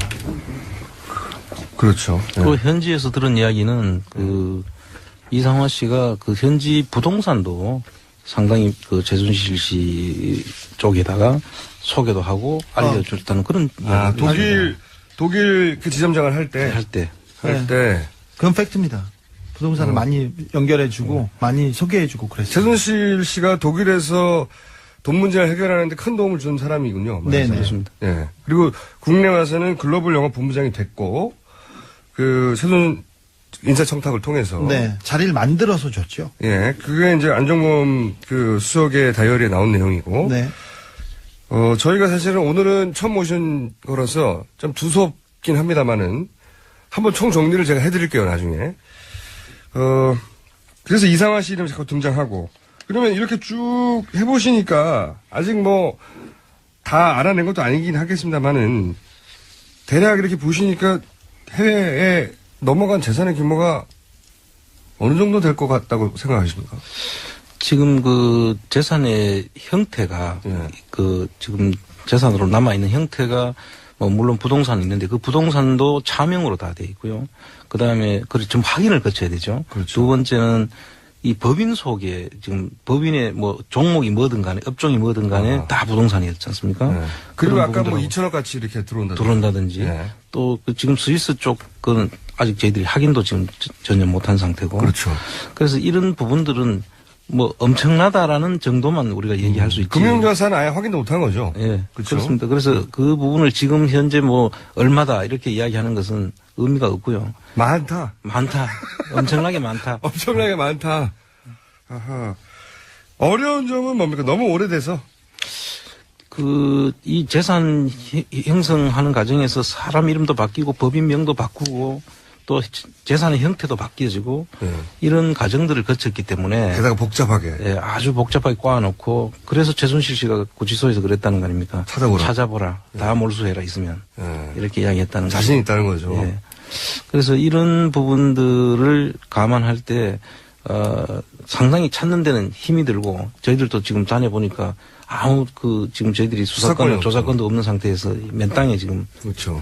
지금 일일이 그냥 사람 만나고 오랄 수 없으니까 사람 만나고 그 물건에 가보고 서류 확인해보고 그때 그 일을 도와준 사람의 증언을 듣고 이런 거잖아요. 그렇습니다. 그래서 다행한 것은 그래도 그 독일 현지에 있는 교민들이 예. 복수의 그 교민들이 여기에 대해서 많은 정보들을 저희들한테 제공을 해줬고 오랜 세월 봐왔다. 예. 내가. 그리고 저희들이 뭐 금방 가서 확인할 수 있는 건 아니고 그렇죠. 오랜 세월 동안 여기 또 그 의문을 가지고 추적을 해오신 분들이 있어요. 아 따로 또 독일에. 예, 예. 그래서 이분들이 도움이 없었으면 저희들이 뭐 이 정도까지 가는데도 정말 뭐 불가능한 일이죠. 사실 국세청이나 검찰이 나서면 얼마 되지 않은 노력과 얼마 되지 않은 시간으로 금방 성과를 낼 수 있다고 저희는 봅니다. 이 최순실 씨 은닉 재산 그리고 재단을 통해 빼돌린 재산들 그리고 살인 사건도 다 이 돈과 관련돼서 벌어진 일이거든요. 그래서 다시 특검이 생기거나 아니면 특별법을 제정해서 최순실 은닉 재산에 대해서 적극적으로 좀 나서는 그 노력이 필요한 것으로 보입니다. 실제로 그 총장님이 직접 가서 본인으로 확인하면 할수록 이건 특별히 따로 조사팀을 만들어야 되겠다는 생각을 하시겠어요, 그죠? 그렇습니다. 이 조사라는 게 조사국장을 해보셨으니까 아시죠? 예, 일반적으로 우리가 조사를 해보면 이 금융조사라든지 재산 조사를 하는 과정이 상당히 깁니다. 그렇겠죠. 금융은 또 금융을 추적을 해야 되고 다시 통보를 받아가지고 저희들이 직접 못하니까 하는 그 기간들이 긴데 이거를 특검 기간 안에 도저히 불가능한 것이죠. 불가능했었고, 애초부터. 예, 애초부터 불가능한 일이었고. 그럼 만약에 그 그 청장님한테 전권이 있다. 예를 들어서 전권이 있어요. 조사권. 그러면 몇 명을 구성해서 얼마나 기간 동안 조사를 하면 이거를 싸그리 찾아낼 수 있을 것 같아요? 뭐 제가 볼 때는 지금 뭐 이 숫자는 많을 필요는 없다고 봅니다. 숫자는 그렇게 많을 필요가 없고 이제 정예 요원들을 뭐 한 국세청 한 조사국 한 개나 2개 정도. 몇 명입니까? 한 보통 25개 반이라고 한 100명 정도. 100명이 적어요? 숫자가 적을 100명이 적습니까? 나는 한 5명, 10명 이럴 줄 알았지. 100명이 얼마나요? 너무 광범위 하니까요. 100명 정도. 적어도 한 2년 정도. 2년이요? 100명이? 예. 그 정도는 추적을 해야 될 걸로. 이거 물론 물리적인 시간이 있기 때문에 그런 겁니다. 100명이 이것만 2년을 해야 이 돈을 찾을 수 있을 것 같다고 생각하십니까? 그렇습니다. 이 자체적인 그 내용상으로는 이렇게 우리가 보는 거는 추정을 할 수 있는 것이지. 그렇죠. 확인해야 되니까. 확정을 해야 되니까. 예. 이 돈이 이렇게 돼서 이 사람을 거쳐서 이렇게 갔다. 지금은 그렇게 보이는 거고. 예. 그걸 확정할 만한 서류와 증언과 그걸 받아내야 되는 거잖아요. 그렇습니다. 특검에서 2년에 100명이요. 재산 추적팀이 있었어요. 그런데 굉장히 어려웠던 것이 일단 회사 이름도 그렇고 사람 이름이 계속 바뀌어가지고 그러니까요. 가게도 그리는데 너무 시간이 많이 걸리더라고요. 가게도 그려놓고 그 사람 이름이 밑에 또 계속 바뀌니까. 네. 그래서 그 사람 재산을 확정하고 부동산 등기부등본에 나와 있는 재산을 확정하는데 그렇게 시간을 많이 썼어요. 지금 사실 해외 이야기만 하고 있는데요. 사실 국내 부분들은 상당히 더 복잡하고 더 복잡해요? 이야기 들으면 정말 구역질이 날 그럴 일들이 많이 벌어지고 있습니다. 구역질이 나셨습니까? 전문가도? 네. 이런 사안을 많이 보셨을 거 아니에요? 근데 이 정도로 꼬아놓은 사안 못 보셨어요? 이제 제가 구역질이 난다고 하는 부분은 이 꼬아놓는 게 문제가 아니라 네. 정말 거의 범죄에 해당되는 다 그런 범죄죠. 일들이 벌어지고 있어요. 그냥 네. 다 범죄가 아니라 네. 들으면 정말 이렇게까지 할 수 있나 할 정도의 일들이 벌어지고 있습니다. 그래서 이렇게까지 할 수 있나는 다음 시간에 제가 또 모실 건데 그때 들어보기로 하는데 조사국장을 하신 분으로서 조사국장 진짜 무서운 곳이거든요. 잘 모르시겠지만 기업들이 조사국장 굉장히 무서워합니다. 근데 사국장, 예, 제일 무서운. 조사 1국장을 했습니다. 1국장 하셨어요? 네. 사국장이 제일 무섭죠. 사국장 뭐 다 같은 국장이죠. 근데 또 그러면 그 중에서 직접 최순실 관련된 거 들여다보다가 야, 이렇게까지 했나 싶은 게 있어요? 기가 막힌 게? 제가 지금 여기서 말씀드리기는 그렇고요. 다음 시간에 말씀하시면 됩니다. 다음에 한번 기회 되면 제가 다시 말씀을 드릴 기회를 텐데. 저희가 여러 번 만들게요. 이 내용을 보면 정말 저희들이 그 신문에서 사건 사고에 나오는 정도의 그런 일들이 이분들이 연관되어 있는 것으로 보이는 그런 정황들이 많이 있어요. 그래서 그 부분들은 지금 이제 좀 더 확인을 해야겠지만 아직 신문에 보면 대서특별해야 될 그럴 정도 일들이 수두룩합니까? 있고 일부는 수사가 됐는데 네. 일부는 수사가 됐는데 어느 정도 선에서 끊긴 정황도 있고요. 하다 말았다는 그런 정황도 있고 그래서 이런 부분들은 전반적으로 여기 특별법을 만들어 가지고 별도의 조사위원회를 만들고 네. 그 조사팀들이 구성돼서 하지 않으면 이거는 그야말로 앞으로도 영원히 안 밝혀질 그런 사안들이라고 봐야 됩니다. 100명 2년이요? 그리고 이게 그냥 그 정예 요원들이라는 게 이제 여기서 말하는 거는 그 국세청의 그 조사 요원들뿐만 아니라 네. 수사관들까지도 같이 이거 가해 별도의 특검거리네요. 하나의 단일 사안으로. 훨씬 지금 앞에서 한 특검보다는 훨씬 더 큰 사실은 이게 모든 사건에는 돈이 있지 않습니까? 돈이 핵심이죠. 핵심이죠. 그래서 그 돈에 따라가다 보면 이 사건의 본질이 다 드러날 것 같아요. 그래서 저는 사실 다른 부분들 앞에서 이야기한 부분들은 큰 관심이 없었는데 그게 다 나중에 다 돈으로 다 한 가지로 연결이 되지 않습니까? 그렇죠. 이게 국정농단이 아니라 그야말로 돈 때문에 일어난 사건이에요. 그렇게 봐야 되는 거죠. 와닿습니다. 네. 국정을 농단하려고 한 게 아니라 돈을 땡기려고 하다 보니까 거기 걸리적거리는 것들을 다 치우고, 그죠? 자기한테. 미리 정지 작업을 하고요. 네. 그 돈을 벌기 위해서 필요한 모든 일을 하다 보니 그게 국정농단이 된 거예요. 확 와닿습니다. 자, 오늘은 맛백입니다, 그러나. 몇 방이고요. 저희는 설사 그런 일은 없어야 되겠지만 설사 개인적으로는 절대 그래서는 안 된다고 생각하나 설사 기각이 되더라도 이 사안은 안원구 대구지방국세청장 사실 안원구 국세청장님은 국세청장 1순위였어요. 예, 1순위였는데 네. 어떻게 하다가 이명박 대통령한테 밑보여가지고 감옥 갔다 오신 분입니다. 그 얘기는 언제 할 기회가 있겠죠. 2년 갔다 오셨나요? 그렇습니다. 오래 갔다 오셨어요. 자, 오늘은 맛배기고, 기각이 되는 인형이 되는 저는 안원구 국세청장님과 함께 앞으로 이 재산 찾아가는 과정 코너로 아예 만들까 생각 중이고요. 예, 다시 모시겠습니다. 오늘 첫 방송 어떠셨어요? 소감이? 제가 하면은 전부 다 다큐가 돼가지고 예. 사실 이 방송에 격을 떨어뜨릴까봐 제가 상당히 걱정을 했었습니다. 격이 별로 격이 없어요. 예, 저희가. 오늘 여기까지 하겠습니다. 시사인 주준희 기자 그리고 안원구입니다. 안원구 전 대구지방국세청장이었습니다. 감사합니다. 불친절한 AS. 안원구 청장님에 대한 문자가 굉장히 많네요. 예. 안헌구인 줄 알았습니다. 공장장 발음이 문제인가요? 제 귀가 문제인가요? 제 발음이 문제예요. 예. 이런 문제 보내지 마세요. 안 고쳐질 바람에 대해서 자꾸 문자를 보내시고 그럽니까? 네. 자, 탄핵이 기각되면 오늘이 마지막 방송입니까? 아니죠. 새로운 첫 방송이죠. 네. 모두를 달리하는, 완전히.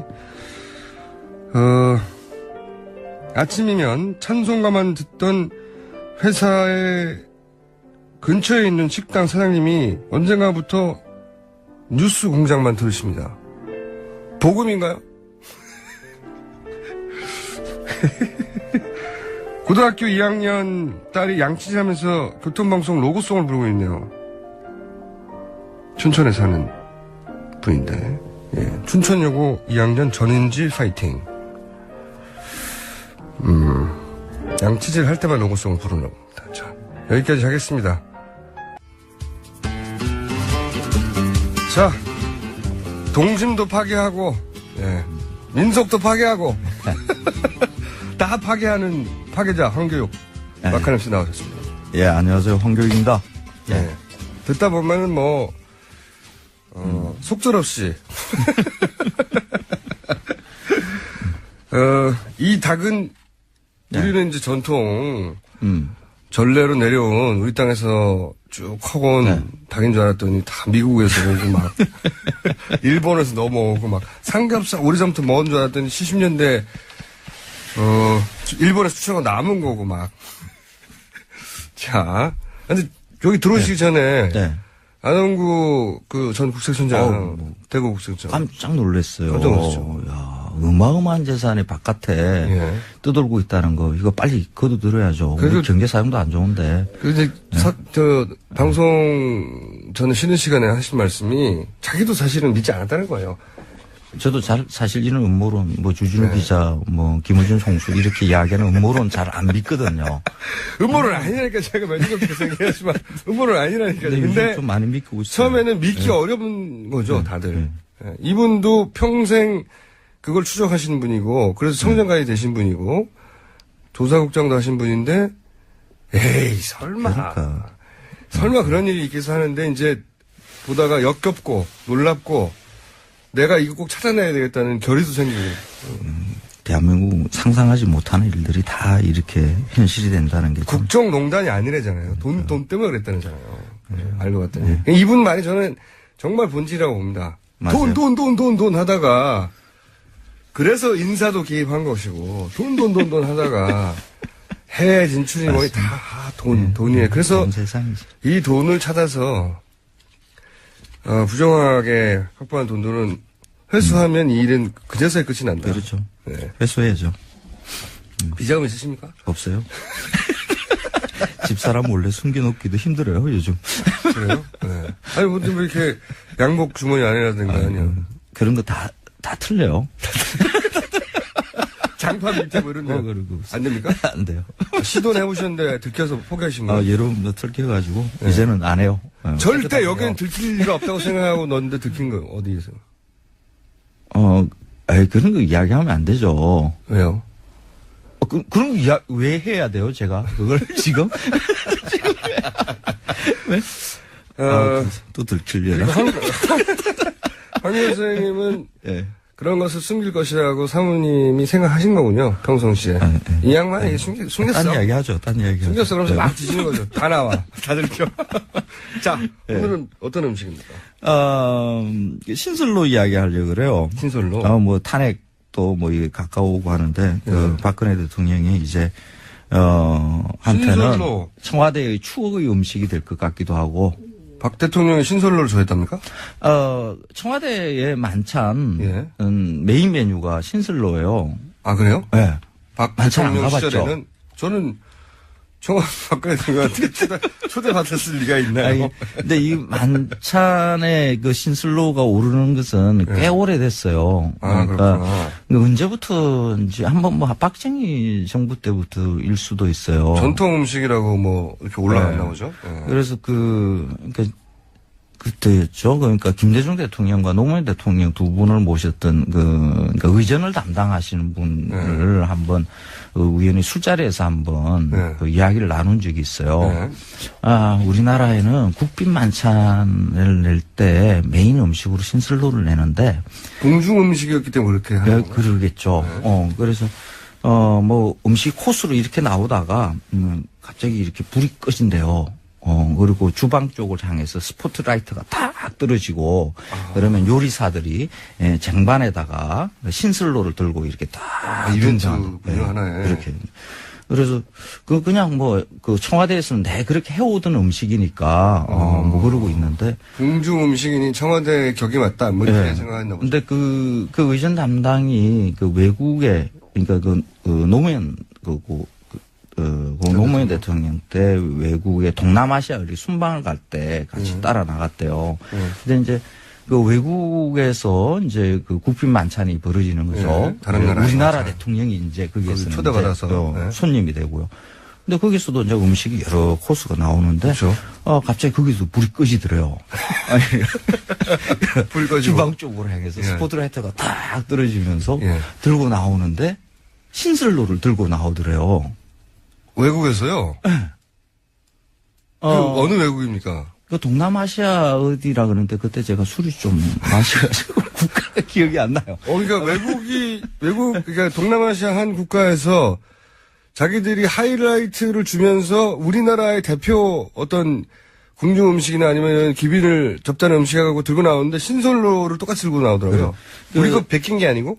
그 신슬로라는 것은 그 안에 담겨 있는 내용물보다는 이 그릇, 신슬로 그릇이라는 이미지가 굉장히 강렬한 음식이죠. 그렇죠. 그래서 이 그릇에 안에 뭐가 담겨 있는가가 아니라 사실 그 모양이 모양 독특하니까.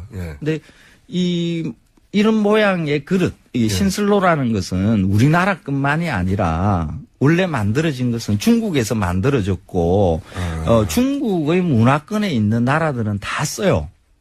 이 신설로 그릇을? 네. 아이, 참. 한국 사람들이 신슬로 먹어본 사람 이렇게 물으면 별로 없어요. 아마 뭐 10명 중에 1명도 안 나와요. 그런데 태국 여행 가서 아마 이 신슬로 그릇에 가장 많은 음식을 먹었을 거예요. 한국 사람들은. 그릇 중심으로 생각해보니까 그러네요. 그러죠. 뭐 똠양꿍 같은 거 이런 거 신슬로 그릇에 이렇게 나와요. 맞습니다. 대만에 가면 뭐 이렇게 여러 전골류들 뭐 이런 것도 거기에서 나오고요. 뭐 필리핀 가수도 나오고 인도네시아도 있고요. 뭐 다 있어요. 그러니까 넓게 보면 이제 아시아의 식기일 수 있는 거죠. 뭐 유럽에도 이 비슷한 그릇이 있기는 해요. 잠깐만요. 제가 방송 듣다가 한 분이 문자를 보냈는데 저는 빨래 건조대 양끝 봉 속에 저만의 50만 원을 숨겨두고 있습니다. 그 방송으로 이렇게 이야기를 해버리면 어떡해요? 빨리 방송을 듣는 주부님들은 이야기해드려야지. 방송을 듣는 주부님들은 빨리 빨래 건조대 양끝에 봉 속을 돌려보시기 바랍니다. 50만 원 있을 수 있습니다. 자, 근데 신설로로 돌아와서 그래서 신슬로라는 음식을 우리는 국가의 대표 음식으로 여겨요. 청와대 만찬에서도 그러고요. 정부에서 만들어내는 한식 세계와 관련되는 책자들, 외국에 이렇게 보내는 책자들 보면 그 앞에 표지 사진도 보면 신슬로우이고요. 이미지들 다 신슬로우가 국가 대표의 음식으로 이렇게 만들어 놓고 있죠. 그런데 저는 이거 지금 막 그 말씀하시니까 저는 이런 그릇을 터키에서도 봤어요. 예, 그런 게 있어요. 유럽에도 이런 그릇이 있어요. 그 안에 찬물을 데우기 위해서 이렇게 만들어진 아주 큰 모양의 신슬로우들이 있어요. 그 그릇이 사실 의미가 없는 거죠.